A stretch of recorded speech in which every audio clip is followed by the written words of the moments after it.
Uy, SB, ba't nangunguha kayo ng gulay na hindi sa inyo, ha? Ano ba yan, Uncle? Porkit ito lang, gulay lang, tinatagaw-tagaw mo na, ang tagaw-tagaw mo naman, Uncle. Sa inyo ngayon, Lute, pero lumagpas naman. Nandito na sa amin, no? Tagaw-tagaw mo. Porkit ito lang. Sabi mo ayaw mo ng taga bukid, ha? Ang tagaw-tagaw mo naman, Uncle. Sa'yo ba to? May pangalan mo ba to? Dito. Oo, tanim namin yan. Walang pangalan mo, no? Wag Oo kayo nga. dyan. Huwag kang magbuot kung kumukuha kami nitong gulay. Hindi naman nakapangalan sa'yo. Kaya kumukuha kami. Huwag kang magbuot. Akala namin walang may-ari kasi nandito lang sa daanan, oh. Makalat. Oo nga, makalat ka sa daanan. Salita ang ganyan. Katol naman dito. Bakit ang tagaw-tagaw mo naman? Magsiring-skiring ka naman, eh.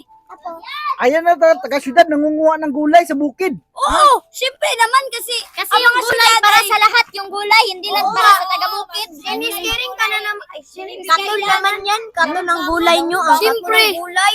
Kuha talaga kami ng gulay kasi nagugutom kami at pang dilirutin to, papapugi sa akin to. Ano yan? Ano yan? Ano yan gulay? Ano yan ang gulay? Alugbati yan. Alugbati to. Hindi, Alugbati? bigas yan, bigas yan, bigas to, bigas. Yan, ano yan? Ito, ano, tangkong. Tangkong yan? Tangkong to. Ito, ganas. Ganas? Oo. Sa'yo? Butong. Ha? Ito, kamunggay. Kamunggay. Yan, yung sa'yo. Talong to. Hmm, Ayaw, nangunguha ayaw, ka ng ayaw, gulay ayaw, sa inyo. ayaw, ayaw, ayaw,